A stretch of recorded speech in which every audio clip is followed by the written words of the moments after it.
Welcome to Tales from the Rabbit Hole. I'm your host, Mick West. My guest today is Brian Dunning, host of the Skeptoid podcast and the associated In Fact YouTube channel. He's written several books, including Conspiracies Declassified, which is the one I'm kind of most interested in. And he has a new documentary film coming out soon called Science Friction. So, Brian, welcome to the podcast. Hey, thank you for having me. It's great to finally be here after all these years. It is. And our paths have kind of crossed a few times, but not really that much, over the years. It's kind of interesting that we have in some ways, kind of similar backgrounds, and that we're both kind of tech guys who got into debunking things. Very much. I was using Metabunk as a resource for a lot of my podcasts, and as a listed reference, probably for years before I realized that it was your project. I just thought it was an internet forum where just random people posted. And I was always surprised at the quality of the content. It's like, boy, the first article on all of these threads is really thorough and very well done and very well sourced and all. So, I was pleased to finally know, there's actually a guy here, and he's someone who we share a lot in common with. So, yeah. Oh, thank you. Yeah, it's not all me, of course, but I do write a lot of the first posts there. It's kind of like my blog in a way, but also with a bunch of other people. But your endeavors are very much all about you. It's very, very obvious, like Skeptoid. Yeah, I don't have the advantage of advantage and disadvantage. It's definitely a two-edged sword of a bunch of collaborators working on it. All the Skeptoid podcast episodes are researched and written and done entirely by me. I've got a Google group that I will post questions to, but not that often, maybe a couple times a month. And there's, 500 or so people on there. Anyone can join it. And occasionally I'll get some really amazing stuff. Like I'll need some really obscure reference or some particular book found or something like that. And that's when when that list comes in most helpful. Yeah, I think crowdsourcing is a very useful thing, and it certainly can be. It's kind of one of the great benefits of the internet is that it's not just that you can look things up so quickly, but you can get so many people looking at an issue, and I think that's it's kind of got pros and cons. Would you say, like, because so many people can solve problems, but so many people can also kind of get sucked down into and magnify them. You get this kind of feedback effect. If I was going to be doing something like if I had a forum, for example, for research for each upcoming podcast, like doing it a little bit different from the way you do it, but let's say I had a forum for shows that have not yet been produced, and I'm waiting for the whole thread to wind up and everyone to learn everything and do all the research, I would have limited confidence in the quality of the information, and that's probably paranoid on my part, and it probably would be very good quality, but it's tough because just as the internet it provides the democratization of content, as you and I enjoy with distributing our materials, and the ability to compete with major media outlets and stuff like that. It also has the Wikipedia issue of there's nobody knows too much about the quality of this newly democratized content. Yeah. Your podcast, Skeptoid, is a wonderful resource. I was just going through all the episodes. You've got nearly 700 episodes now. I'm working on number 700 this morning, in fact. All right, yeah. That's quite amazing. That's so you've been doing it since, 2006? 2006, yeah. We just celebrated our 13th birthday and through the month of October. Yes, you did a 24-hour podcastathon. 13-hour, but yeah, it was... Oh. Still. As soon as we had that idea, and I say we because I've got 3 employees now here at Skeptoid. Wow. They work on fundraising; they don't work on the content side. But as soon as we had that idea to do this 13-hour video marathon, initially I thought, great, that'll be lots of fun, and then it comes like, okay, how's my voice going to hold up for 13 hours? That's a lot of talking. It's a lot of talking, yeah. So it was brutal, but it was fun and well worth it. Yeah, so you invited a bunch of people, and I was one of the people you invited. But when I went to sign up for the thing. The only thing that was left, I think, was something like 3 a.m. my time. So it was. Yeah, it's really that job of I should have been inviting people in waves according to their time zones, and I didn't do that. And I also had a huge list of people that were like my second tier invitees, many of whom I realized, oh gosh, they really should have been my first. I ended up offending a number of my friends. Why didn't you have me on? So Really? I really screwed that whole thing up. Well, I guess you over the years you must have a lot of friends. Like you and I, we go to skeptical conferences, and Yeah. it's interesting, like the community, the skeptical community. How do you kind of feel yourself fitting into the skeptical community, like things like SciCon and the amazing meetings and things like that? Is that your people? It is and it isn't. I mean, every group of people has all kinds of people in it. That's sort of one of my ongoing themes that seems to get reinforced for me all the time. So when I go to the conferences, typically I only go to the conference if I'm working there. If I'm either a speaker or if we have a table for Skeptoid or something. I rarely go to conferences just as an attendee for fun. But if I did, the reason would be just to see friends, really. Yeah. As you point out, I've met a ton of people in 13 years of doing this. Pretty much everyone in our world of sort of the skeptical end of science communication. And science communication blurs off into so many different genres. It's got the whole science fiction, it's got the whole cosplay, the maker community, and I know people in all of these worlds. And that's really been the most rewarding and funnest part of this, is getting to make so many extraordinary friendships. So it's a blast. Yeah, no, that's kind of the reason I enjoy going to the conferences. I missed this last CSI con because I had something else going on, but it looked like fun, and I kind of regretted not going there and seeing everybody again.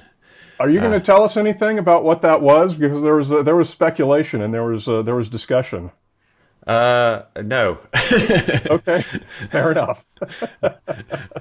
I was just meeting some people in New York for something, which might be revealed in the future. But, Okay, can't talk about it right that. now. Top secret meeting with the Illuminati or something. But there were some top secret things going on in Vegas as well. Kenny Biddle was doing some stuff, and yeah. I don't know if you'd want me to say anything, so I won't. But yeah, I was like the only person not involved in anything top secret. Really? I guess that means that you're not actually a member of the Illuminati. Is that that type of accusation? That you're a government shill. Is that something you still get? I'm assuming you do. Isn't that amazing? Yeah, daily, literally daily. If I look at my, I have a number of Twitter accounts. One that I can just look at that's totally unfiltered and everything. And when I look at that, I realize, wow, 15 people called me a government shill today or whatever. I don't see it on my normal Twitter feed because it has 1 million people muted. I don't block anyone, but I mute tons of people. So yeah, it's incredible because, with Skeptoid, with the podcast covering such a diverse range of topics, everything from all the hard sciences to all the urban legends and everything, it's all these very many genres. And for each of them, there's people who believe I'm some paid shill. I'm a paid shill for Monsanto if I talk about GMOs. I'm a paid shill for Big Pharma if I talk about homeopathy. I'm a paid shill from the government if I talk about the aliens at Area 51. It's so funny when you look at the logic of that. So I remember doing an episode on Holocaust denial. Of course, I was a paid shill for the State of Israel or whatever it was, the Zionists. Mm-hmm. And I think, okay, does that make sense that they would be so desperate for PR that they would hire someone to do a podcast about Bigfoot and stuff for 13 years just to have them slip in one episode about Holocaust denial? Just kind of a fart in the breeze of this whole giant stream of content. Would that be worth what it would cost to hire me for 13 years? Yeah. The logic I don't quite follow. Yeah, it doesn't really make sense. Of course, it could be that all these different people are paying you at different times, like the Bigfoot. Don't know who that would be. Big Bigfoot, yeah. Big zoology that has to keep Bigfoot suppressed or it would threaten their grant money. There's kind of a thing in skepticism called Bigfoot skepticism, which is kind of like a derogatory term that people use for like looking at things like Bigfoot or UFOs when they feel like you should be looking at things like I don't know, alternative medicine or political conspiracies. How do you feel about that criticism? I mean, that's a theme that comes up a lot, and I just did an episode last week. I think it comes out next week on a particular a ghost ship. This old legend about a ghost ship. That there's probably nobody who is passionate about their belief in this ghost ship to the point that they go insane on the internet about it. It's a relatively unimportant topic, and you could say the same thing about Bigfoot. So why waste time talking about something like that that's obviously fake? And the reason, as I often point out on the show when I do these episodes, is that it's the same thought processes that lead to belief in Bigfoot that lead to belief in alternative medicine, 9/11 truthing, et cetera, et cetera, et cetera. And so no matter who the listener is, they can find an episode of Skeptoid that does not challenge any of their cherished beliefs. I don't go after any of their sacred cows, but it still teaches them the lessons that they need to learn and understand so that they can come to challenge their sacred cows on their own. And so I think that there's always going to be a place for Bigfoot skepticism. Plus, it's fun. It's just fun to talk about some of these urban legends that maybe we heard about when we were kids or read about or saw on Leonard Nimoy's show, or it's fun. It is, yeah. And that's, I guess part of the reason a lot of people do skepticism in that area and like UFOs and things. What were you into this as a child? Like, what were your kind of childhood interests, like UFOs and things like that? Hugely. I had all the books on Bigfoot, all the books on UFOs, all the books on ghosts and hauntings and everything. I watched all the TV shows. I believed every word of it, every word of it. And I would go about my daily life being amazed that the adults around me didn't seem to care that there's these huge hairy monsters running around in the forest.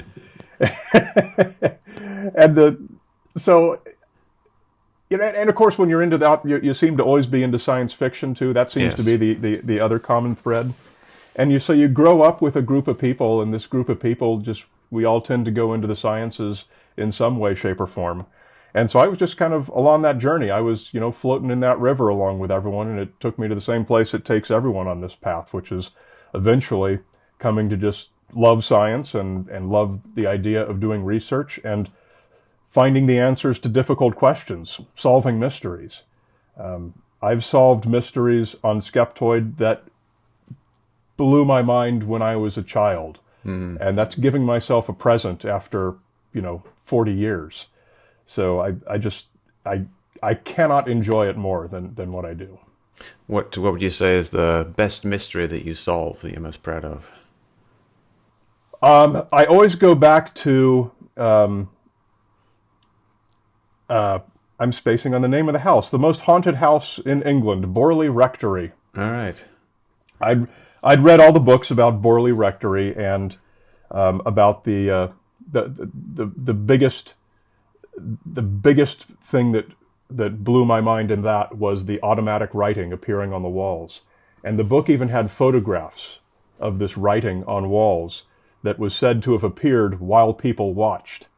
So here you got, a photograph of the wall and there's wallpaper, and you see, what did it say? It said, "Marianne, get help," things like that. And to me, that was beyond skepticism. People were watching as the words appeared, and I thought there could be no non-paranormal explanation to that. And when I finally did the research on that, I learned two things. First of all the books on Borley Rectory were written by this one guy, Harry Price, who was a career, basically P.T. Barnum, making stuff up.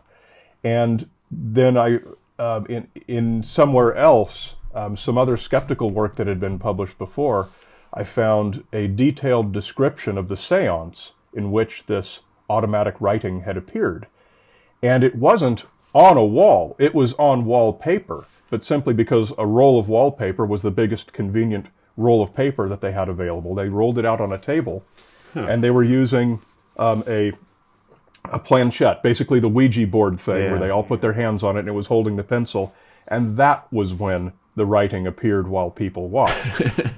That's very different. They kind of left out that detail in the Harry Price version of the book. And somewhere along the line, that detail got lost. And now when you read any modern account written about Borley Rectory, it doesn't make that connection. It made the same mistake that I made when I was a kid, which was that this wall, the writing appeared on a wall automatically while people were watching with no hand holding a pencil or anything. So that difference between wall and wallpaper was really the key. And that's the thing that I've enjoyed the most. That's the single biggest wow moment for me in all the years of Skeptoid. Yeah, that's fascinating. I think it's very interesting how it shows that these stories kind of grow over time and they change over time, and that your people's memories of them change over time. One thing with all these stories, they get recycled a lot.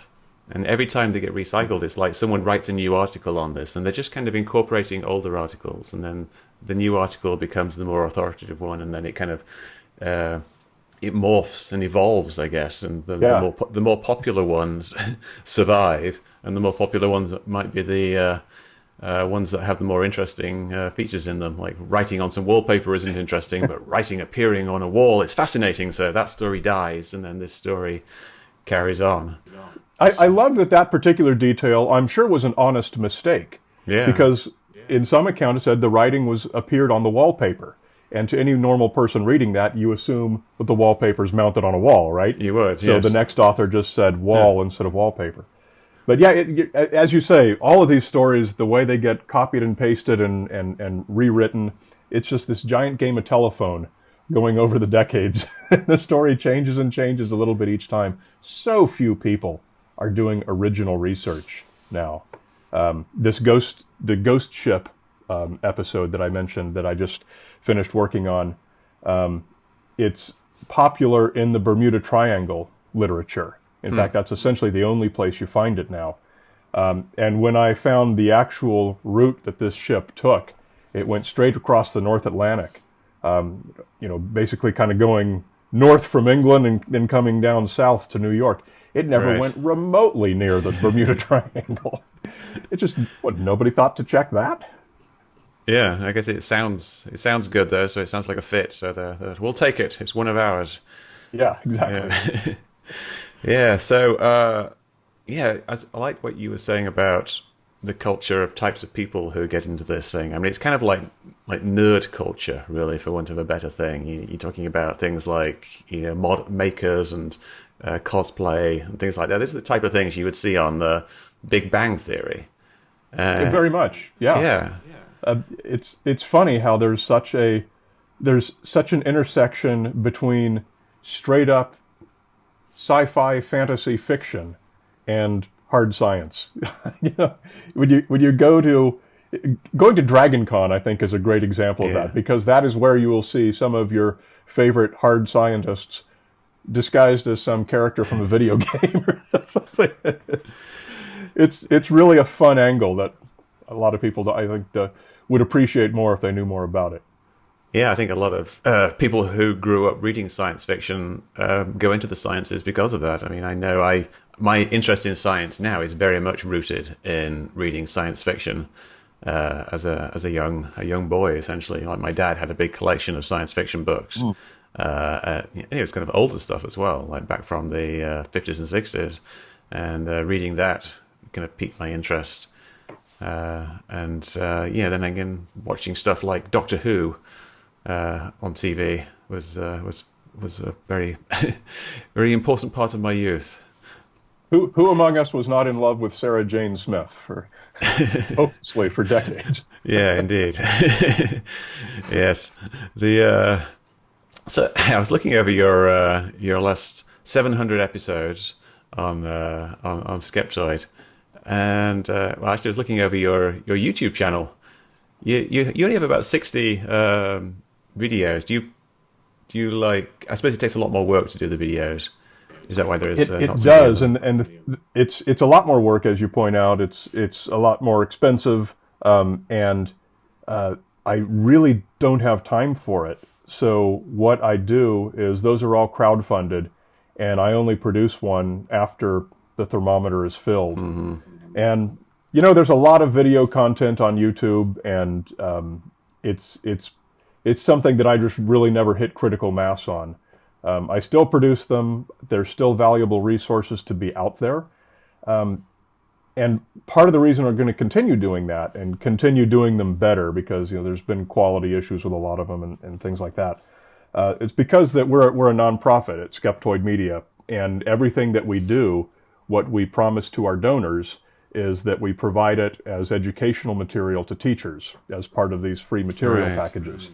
So if we make a video and if it gets 15 views on YouTube, that's fine. I don't really care, because its real purpose is being provided as part of this educational package. So everything we do, ideally, always working toward this better and better, is dual purpose. It's intended to be fun and entertaining for the general public, and it's also intended to be part of a formalized education package. Yeah, that's great. Yeah, and it's I think it's really good to have resources available like that for some of the more obscure stuff, because of course, like on YouTube, it used to be a bit of a dark pit of nonsense, and they've kind of cleaned it up a bit recently. And I think they've kind of been down-ranking some of the. Didn't one of your videos get taken down because it crossed the line? That's happened a lot lately. When they they really ratcheted up their automated taking down of videos, and they really just go by the title. So my video on Holocaust denial got taken down, and my whole channel got demonetized because of the titles of a number of these episodes. Now, there's no human being actually involved in the process. You can appeal the process, and in a few days, they almost always reverse that. But I was able to get most of it taken care of through just kind of a back channel connection with a friend with friends in high places, who said, no, the Skeptoid channel really needs to be whitelisted. And that's helped basically solve the problem. The only thing now is when there's episodes like Debunking 9/11 Truth, advertisers don't necessarily want their ads on that content, whether it's pro-science or not. It's just a subject they want to avoid. So a number of those episodes are demonetized, which is fine. I mean, we make a matter of hundreds of dollars a month on YouTube. It's not a major source of income for us. It's mostly just to have the content out there. Yeah. So it almost fits all on one page, your videos here. It's interesting. You can kind of see how styles in shirts have changed over the last 10 years. You seem to have got better fitting shirts over the years, I would say. That's the biggest comment I get on my 2008 video. My God, how long ago is 2008 now? That video I did called Here Be Dragons, which was a 40-minute video. I made the whole thing myself with a camera on a tripod and scripts taped to the camera. Right. It was like a zero-resource production. But the most common comment is how I'm wearing a different shirt in every scene. It's like, really? That's what you're focusing on? Okay, fine. Lesson learned. I'll wear the same shirt next time. Yeah, I guess it could be a distraction for people. But yeah. So let's talk about your book, Conspiracies Declassified. And this is like it's kind of like a Skeptoid style thing, in that you do like a whole bunch of different things, and you do a nice, neat kind of explanation of each one. I'm trying to reach for my copy. Here's my dog-eared copy, the one that I do whenever I have an author's reading or something. I take this. It's got all my writing and scribblings throughout it. But so this was something that just kind of came to me out of the blue. Simon & Schuster called and said, hey, we're doing this series of 50 of this, 50 of that, and we want to do 50 conspiracy theories. Do you think you could think of 50 conspiracy theories? I laughed. I did an export from the Skeptoid database with the conspiracy theory category, and it was about 200 different shows I'd already done. So it became a matter of whittling it down to the most popular 50. It was a lot of fun. It was, I'd already done all of the research, so I really just had to rewrite episodes, reformat them, change, because each chapter in this book it's like, what's the theory, what's the truth, what's the explanation. So I had to break it all down into these sections. For the one on flat earthing, for the explanation, I wanted just one sentence. I just wanted to say, the world is round. It's going to be the shortest chapter in the book, and they wouldn't let me do that. So that's interesting, because that's kind of an issue you have with the flat earthers, is that it's very difficult to take them seriously, because they're obviously wrong. But then I guess you could say the same thing about a lot of things, like the supernatural stuff. Yeah, no, and that's a good point. And I've sort of modified my opinion on that, because it makes sense to treat it seriously in the same way that you do like the Bigfoot subjects that we're talking about. So it actually does have fascinating sociology behind it. It has really interesting history into how and when the theory, appeared and then disappeared, was gone for decades, and then reappeared in, what was it, 2005, I think, was sort of the case zero. Yeah, around there. This guy that made a YouTube video and a PDF document released them at the same time. And you look in Google Trends, and flat Earth was zero for decades until suddenly, boom. And then you can see each of those early videos appearing on YouTube and the huge spike in search terms for flat Earth. And that's the way kind of all these stories appear and get spread. And so it's not a matter of, gee, don't people have any science education? It's a matter of how does misinformation spread in society, and that is an important subject that's worthy of study. So I don't laugh at the flat Earth thing anymore. It's something that's obviously you laugh at the idea of it, but as far as a subject for skeptical analysis, it's very valid. Yeah, I went through the same process myself. Like, I originally posted a long kind of explanation of why I thought it was ridiculous to even talk about it. And this was, I think, maybe like 4 or 5 years ago I did this. And then it just kind of crept in, and you realize that more and more people actually do believe it. It wasn't just people like, joking around, even though there's a lot of that in there. Yeah. There's people who, for some reason, they can't wrap their heads around the idea that the Earth is actually round and that the scientists have it right. And it is actually worth addressing. And now I have this huge section of my forums. I think it's also it's kind of fascinating to nerdy types, because you get to do all these fun little bits of geometry and like working out the math on things. And you think you can explain it to people, but it's very, very difficult because they don't really understand the math. So it's kind of like bashing your head against a brick wall. It's kind of frustrating. Do you remember there was a theory or a guess or something that the Flat Earth Society and the people who believe in the Flat Earth, they don't really think that. They're just doing it as a sort of logical, rhetorical exercise. Yeah. I never found any evidence that ever existed. I heard plenty of people say that or propose that, but I don't recall ever coming across anyone actually treating it that way. There was a Canadian Flat Earth Society, which I think was in the 70s. There was? Which was actually set up to do that. It was like some guy, like a philosopher, and he set up this organization. He didn't really believe it, but he wanted to make people like question science and things like that. So that one was actually that.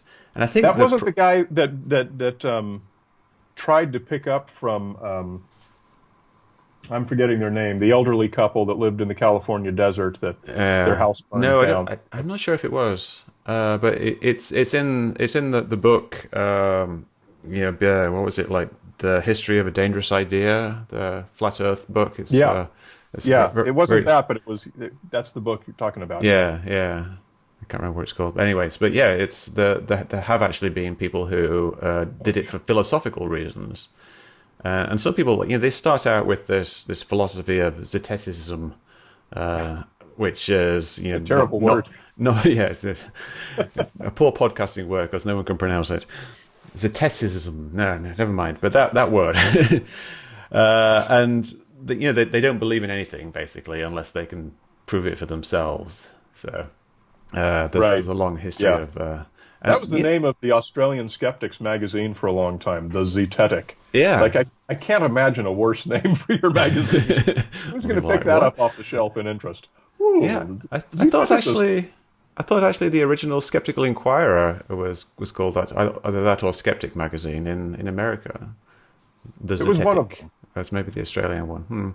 Yeah, but yeah, it's Splat Earth is a very extreme thing, and like we both didn't do it at first.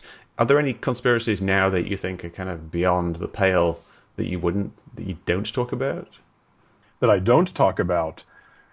Like, I don't know, the lizard people. Do you talk about that one? I did an episode on the lizard people very early on in Skeptoid, and with there's a certain amount you can say about David Icke and looking at the blurry lines, the video artifacts in a VHS tape. We don't really have that sort of video artifacting anymore with modern technology, so I don't hear that so much. So my episode focused more on the genesis of this idea of lizard people living in underground cities, particularly underneath Los Angeles and underneath Mount Shasta. And I did come up with a really interesting history going all the way back to, as far as I could tell, the first time that became a thing, which was in the gold rush days in Los Angeles. A guy who was he got a lot of press in the whatever, if the newspaper was still called the Los Angeles Times, and I don't remember. He got a lot of newspaper press with his theory, and he produced a map of all these tunnels underneath Los Angeles that and locations of big caches of gold stored in these tunnels. And he had found these all using his X-ray photography camera or something like that, which turned out to be a dowsing pendulum that he just held. And for some reason, he called that an X-ray photography device. And where he got this information, this story about the people who built this underground tunnel, came from a guy who, as far as I can tell, was pretending to have been from the Navajo Nation. I was able to track down... The Navajo Nation actually has a fascinatingly accessible public database of birth and death records going back as far as they've been able to go. And I was able to try and verify that no such person as this guy had ever been in those databases. I think he said he was an Apache, and I believe that's included in the Navajo Nation archives. I hope I'm remembering that correctly. And he had a story about an ancient Native American belief, and I went to the relevant Native American texts talking about all of their folklore and found no mention of anything remotely like what he was talking about. So I believe that ended up being sort of case zero for the idea of the lizard clan living underneath Los Angeles and Mount Shasta. So that was a really fun episode. Yeah, that's interesting. Specifically, Mount Shasta and Los Angeles. Mount Shasta is kind of like I drive past Mount Shasta a lot because I drive up to Southern Oregon because I have family there, and I know, like, in the Shasta area, it's a very alternative culture area. Lots of kind of hippie types and New Age types, and a lot of people who believe in the chemtrail conspiracy theory. I wonder if that's partly influenced by the presence of local underground aliens. Well, not aliens, just lizards. I haven't actually heard that, though, from Shasta. I think maybe it's something that they've forgotten about. They're in there with the Lemurians and the of course there's the Bigfoot, and then there's an invisible race, and then there's a race of like tiny gnomes, and then there's the Nordic aliens. Mount Shasta apparently is just full of beings. Yeah, it's like a Lord of the Rings book. Well, it's quite a dramatic mountain if you've ever driven by it. It is. Yeah. You can imagine that people would definitely think it's a magical place.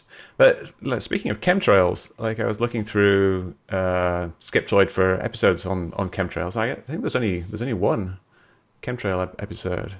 I typically don't repeat episodes. Yeah, I mean, I haven't. There's so many basic subjects I still haven't covered yet that I don't go back and do a new one. So I do updates and things like that, and occasionally I'll put updates on a transcript, but there Yeah. often aren't. It's not like there's no new science about chemtrails. That's true. Yeah, It's I false. haven't actually. Yeah, I wrote loads about chemtrails because I have this contrail science website. Oh yeah, you sure have. Yeah. But I haven't updated it for a long time and haven't really written very much about them on Metabunk because nothing's really happening. It's almost like it's run its course in a way and kind of settled down into this steady state where it's just going to become this conspiracy that some people believe in, but nothing's really happening.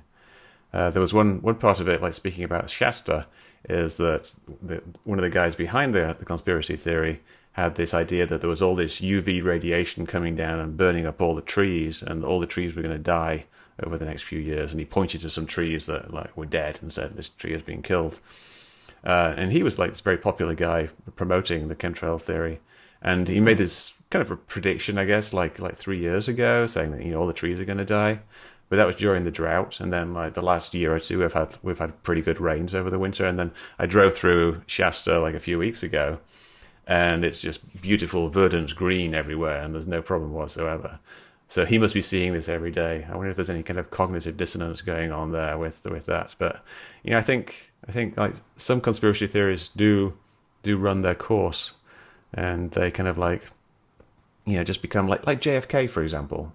Like, have you ever written about JFK? Like this? Yes, I did. That was one that I resisted. To answer your earlier question, I resisted that for years. Yeah. Vince Bugliosi's book on that is 1,600 pages, I think. It's literally that thick.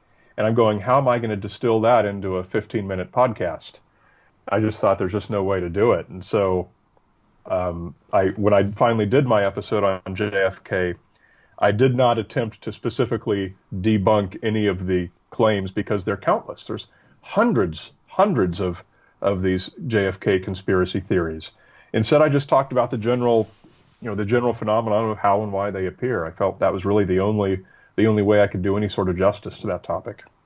Yeah, I don't talk about JFK at all or really investigate it. There's a couple of things on Metabunk, but there's so much being written about it. The book you mentioned and the Case Closed book. Like if you just you could read either one of those books and you get a great overview of what's going on.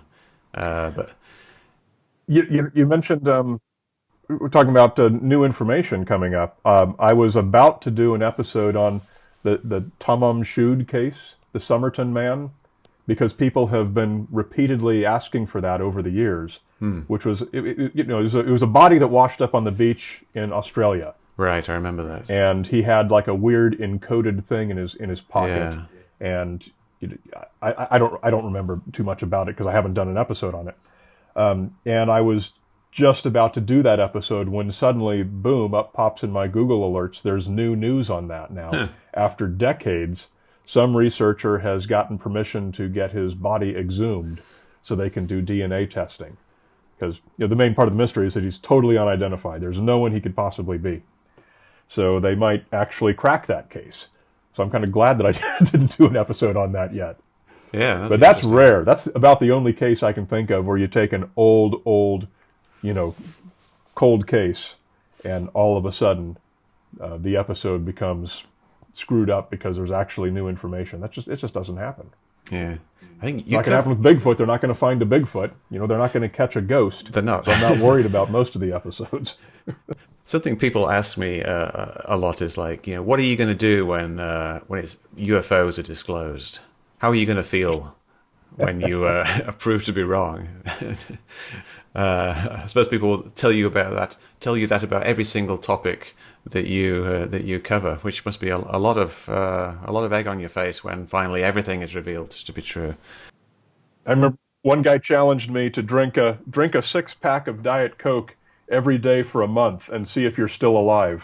I said, not Diet Coke, but Diet Dr. Pepper is pretty much my fuel. I've been doing at least 10 a day for 10 years. Yeah, I used to drink probably at least a 6-pack of Diet Coke every day. I stopped just because it was kind of pointless. Really, it was just kind of a habit I was doing. But yeah, I have a fridge full of Diet Coke, and I would be going there and drinking Diet Coke all the time. It became like a motif in some of my 9/11 debunking videos, because I always use these Diet Coke cans to simulate various aspects. So I would build like little towers of Diet Coke cans, or I'll stand on them and say, "This represents World Trade Center 7." But now I've stopped drinking Diet Coke, so I have to. I had to stock up on empty Diet Coke cans before I gave it up. So I've got enough to continue my can experiments in the future. So what did you switch to? Water, just plain Just water. Yeah, I've tried that. I can't seem to get through with just water. Well, you just got to like get used to it. I was inspired to do this by Stephen Fry indirectly, because in one of his books he said like the way to give up sugar in coffee is just simply don't do it for a week and then you get used to it, which worked. I used to have sugar in my coffee all the time, and then I stopped it and got used to it, and then I did the same thing with Diet Coke. That took longer, I must say. It was probably like a couple of months before the cravings for another Diet Coke actually went away. But now they're gone. Well, it was a long time ago that I switched from regular Dr. Pepper to Diet Dr. Pepper, and that was a hard change to make because it was disgusting. But it didn't take long at all before a regular Dr. Pepper is just disgustingly sickly sweet. I couldn't drink one now. I couldn't force one down. Yeah. Yeah. Yeah, it's an interesting thing. Like the human brain does get used to things, and this kind of bringing it back to the whole conspiracy theory thing. Like some advice that people give to people is to take a break from conspiracy theories. Like a lot of people, I think, because they do it over and over again, they're consuming like YouTube videos just the same way I consume Diet Coke. You get used to having that little fix of conspiracism, and if you can get someone just to take a break from it, from like even just a week, it can actually really help them kind of move away from that type of thing. That's a good idea. Get out into the world. Meet some friends at the pub. Don't Indeed. talk about different friends. Yeah. So speaking of friends, like your documentary, Science Friction. You previewed it at SciCon last week. We did. We had about a 45-minute, 48-minute cut, which is about probably half or so what its final length will be. It was a rough cut, but it held together really well, and it gave the audience. We had about 110 people in the room. Were mostly people who had donated to the film, so we really wanted to. It's been in production for so long. We really wanted to give them something. Say, here, look, here we are doing what you're paying us to do, and the reception was fantastic. It was, I'm like one of the creators of it, so I've got this, hypercritical vision of it and everything. I hate everything about it. Oh, this all needs to be better. So I see that, but the audience didn't see that at all. They loved it, and I was super pleased at the reception that it got, and even in its dramatically uncompleted state, it's going to be such a great film. The interviewees that we have are so fantastic, and their stories are so good. Yeah. So these, we didn't really mention what it's actually about, which is good point. I will mention what it's about. It's all interviews with scientists who have been misrepresented on television. Basically, they go on a Shark Week show and they get edited to make it sound like, yes, scientists do believe that the monster shark does still exist. And many of these cases are dramatic, where they'll make these little razor blade edits in someone's sentence to make it sound like they said the exact opposite of what they said. And they'll cover it with these little video edits. So we've got all kinds of cases from going back a couple of decades in some of these. And even from today, there is a series running right now, I won't say which has a number of expert episodes and experts in each episode. And two of them that are running this season, we had our own hidden camera and hidden microphones set up to record what was actually said. So part of my job is watching every episode of this show as it drops each week, scrolling through, finding our experts, and listening carefully to how they're being represented. And so far, they've been honestly represented this season. But it's happened to both of them in the past. I'm hoping it's going to happen to them this season because we've got great backup video and backup audio of what was actually said to compare it with in the film. And I should point out, we always do this in accordance with state laws for recording people with or without their knowledge. We have to follow that very carefully. And then you got people like, do you know Ken Fader, the archaeologist? No, I don't. He is probably the most animated, fun speaker you'll ever encounter. For his interview, we just set up the camera and said, "Go, Ken," and sat back. And I think it's an 11-minute long clip in the film. It's just him telling this one story, and it's really the highlight of the film. So got some great personalities in it with some great stories. So it's being a feature film. It is intended for a commercial release. Excellent. It probably won't be in theaters, but it'll probably be on Showtime, HBO, something like that, and then it'll go to the streaming services. So we're just trying to bring the skeptical message to a broader audience. It's kind of what we're all about here. Yeah. Get it off the internet and get it out into the world. Yeah, I've had similar experiences myself, like being interviewed, and obviously they cut things down because they interview you for like an hour, and then they use you for like a couple of seconds sometimes. Do you, like, from doing all this research for the film, do you have like advice for people who are going to be on one of these shows, like how they should act and what they should say? Well, obviously you need to be very careful. I did a sting myself for this show where I said, nobody believes this, but, and then I gave the editor a pause, blah, blah, blah, some BS idea, and then I gave the editor a pause, and then I said, and of course that's not true because of this. Trying to bait them to use that. But you can do that without leaving the pauses for the editor, as long as you're just very careful about how you phrase every sentence. And as you know from your experience, the director is going to sit there and prompt you. Can you say it this way? Can you say it that way? Yes. Would it be valid to say this? And he'll just keep making you answer the same question, the same sentence 100 times until he gets something he thinks he can use. So you can do that. You can ask them if you can record your own audio. I did it once. They typically don't like that, but I did it once. And hey, this is for my own reel. I'm trying to expand my reel. Do you mind if I set this up? So ask if you can do that. Tell them that you expect not to be edited out of context, and you'll be very upset about it if you are. Tell them that after you do the interview. I think it gives you an interesting perspective, like having been on these shows when you see how the sausage is made.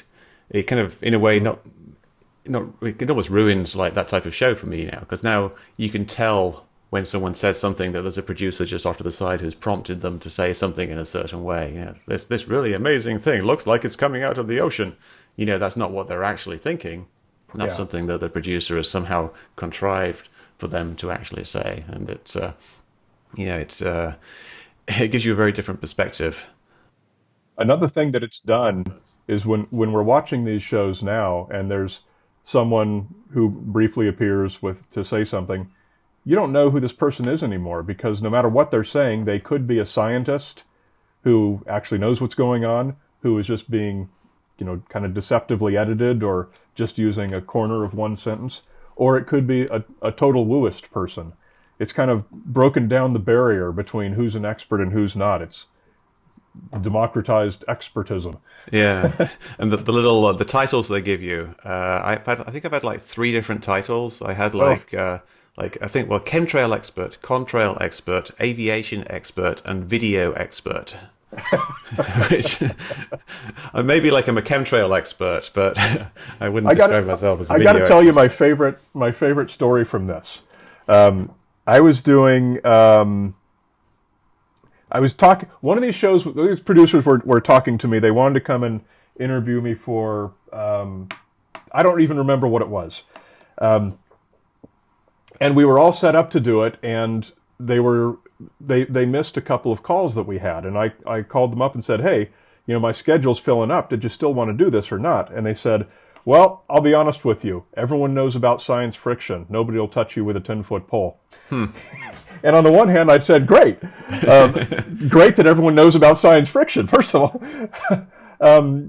But the other thing that happened is that then, about a week after that call, I see on Twitter somebody says, "Hey, my favorite guy, Brian Dunning, is on Mysteries at the Museum right now." I go, "Mysteries? I don't think I wasn't on Mysteries at the Museum." So I do a little searching online. I find the episode and download it. They had an actor portray me. What? They had some guy sitting at a desk. And then who's the narrator on Mysteries at the Museum? What's his name? Whoever he is. Great guy. I like him. He says, "Science writer Brian Dunning did some research and he found this out." And they keep cutting back to this guy. And it's some guy who doesn't look anything like me, of course, with his Windows PC and his dial telephone and all these things that are exactly my desk and his bright pink shirt. They keep cutting back to him and he's going, I gotta try. This is so difficult to figure out, where he's talking on the phone. And it was comical. I love that.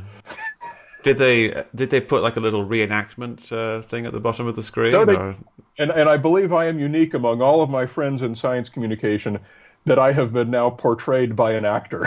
That's very impressive. Yes. So they can't claim that they misquoted me. Well, I guess in the future they could make a deep fake of you. Well, they could probably do that now. Like they should have done that. Yeah, that would have been less.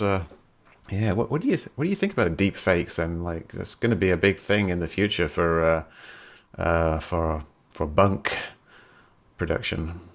It is, but most of the best research that I have, the best research materials when I'm doing a subject, are from books, especially books and articles written at the time when the event occurred, and watching the story grow and change through documentary research. That's not going to be impacted at all by deep fakes. I think deep fakes will continue to have kind of the same influence that we're getting right now by, the Russian articles on Facebook and that kind of thing. It's going to continue to cause rifts, but I don't think it's going to have any historical impact. I don't think it's going to have any. It wouldn't throw me off the track for a Skeptoid episode. I don't think I've ever used a video quote of something someone said as, evidence of what actually took place in some particular urban legend. I don't know. I'm probably wrong about that. I think there's a lot about that we can't really predict what sort of impact it's going to have. Yeah. I don't know. What do you think? I'd be interested in your perspective. It's going to be way more prevalent. I think it's going to be a kind of a period where people transition between, trusting video of people to not trusting video of people, and in between there's going to be all this confusion. Like before, like people would trust photographs until Photoshop and editing photographs became so easy for people to do that everyone was just automatically saying, this is fake, this is photoshopped. So there might be a period of confusion, but it could. I don't know. It's going to be tricky because people do base things on videos, and if you have these impossible to detect fakes, it's going to kind of change the landscape a bit. But it's hard to say. I don't really know. I think perhaps AI in general might be a bigger thing, in that you're going to have AI that will act like actual people. And pretends to be people, and then even pretend to be videos of people. And I could be talking to you, right now as an AI, like in, say, 10, 15 years time, and it will be indistinguishable from the real thing, even down to everything we're actually saying, and the little laughs and jokes and things like that. A lot of people say I'm already indistinguishable from a robot. Yeah, I get that. I get that sometimes. I think there's definitely going to be an interesting arms race, though, between detection technologies and the faking technologies. That never really. We kept seeing stuff when Photoshop became bigger and bigger, and manipulation of photos. We kept seeing news about detection technologies, and I assume they're still out there, but I don't hear news about it anymore. Yeah, there are certain tools you can use to kind of detect if a photo has been edited, but there's also ways around them. Like a lot of the stuff you do is degrading the photograph, so it kind of averages everything out. Yeah, and so these techniques don't work. Yeah. And some of the the techniques now, like the AI techniques, the deep neural networks that they have for kind of faking scenes, can be used to make it so it's almost indistinguishable from the real thing. You've got AIs now that can take a photo of a landscape in summer and change it to the same photo in winter in a way that's almost indistinguishable from reality, just by its knowledge of what landscapes look like in winter and summer. So. I don't think the arms race is actually going to keep up with that type of thing. I suppose AI doing it will be a big thing. AI debunking is, I think, something that's going to be in the future as well. I'm hoping to get eventually AI robots scouring Twitter and Facebook and finding people saying things that are wrong and then gently explaining to them in a nice tone of voice that why they are wrong. Doing what I do, but at scale. Yeah. But we'll see. That's the future. You know more about this than I do. Do you think it's possible that there could be something like an originality key, some encrypted key embedded in original video that's authentic? Yeah, and so fake videos wouldn't have that, and a lot of real videos wouldn't have that also. But at least be able to prove originality. Yeah, and that there are actually things that do that. I mean, there's copyright things that people can embed in videos you can detect straight away without having to look at the actual content. You can kind of get they do little modulations of things in the video to embed a key. You can certainly have something in the camera that will sign a video file, so that if it's edited, then it will know that it's been edited. But the problem with that is that when people take photos, they're always taking very large photographs, and then they have to compress them down to a smaller one and then edit them somehow. So you'd have to have some kind of chain of custody of keys, going through that, which could be difficult. And because no one's doing it now, it's the adoption of that isn't going to really happen. So possible, but not that likely to happen in the future, I would say. Imagine a blockchain for every image that anyone takes from their iPhone. Yes, that would get quite large. So what are you doing next? What's your next project after science fiction? So that's something that we're talking a lot about. I'm most eager to get into producing public broadcasting programming. So we're up here in Central Oregon, and OPB, Oregon Public Broadcasting, is actually the second largest producer of public television after WGBH Boston. And it's something we don't know a lot about yet. And we don't have a good concept for what that show would be yet, but it's something that my fundraising team is pretty well plugged into the public broadcasting scene up here, and we're just starting to dip our toe in and get our feet wet. Doing a podcast is not a business model for a company, and it's not a career for a person. So, I've always known that we need to move on to bigger and better things. The movie is obviously one big step in that direction, science fiction. And I just looking for the next thing that's going to be a little bit more sustainable on an ongoing basis. And PBS programming is kind of my big goal right now. Yeah, that would be great. Yeah, it's a great platform and an audience, which is good. Yeah, right. And it has long legs. I mean, that programming gets rebroadcast for decades. Yeah, with the long tail of PBS. Yeah. Well, that's been great, very interesting stuff. And how can people find you on the internet? Best place is just to come to skeptoid.com. Yep. That's sort of the home base for the podcast and for everything else that we do. That's where to dive in. And of course, I'm on all the social media, Brian Dunning and Skeptoid, both. Yeah. So. Yes, and I highly recommend Skeptoid. Very interesting set of things. You can just go there, look at the full list of episodes, and just scroll down the whole list. There's just endlessly fascinating stuff to look at. It's pretty insane. And they're nice little chunks. They're like 12, 15-minute chunks, which are very, very digestible, and yet they cover everything in sufficient detail for you to get a good overview. So I highly recommend it. Thank you. All right, Brian. Well, thank you very much for coming. All right. Great to talk to you, man. You You too.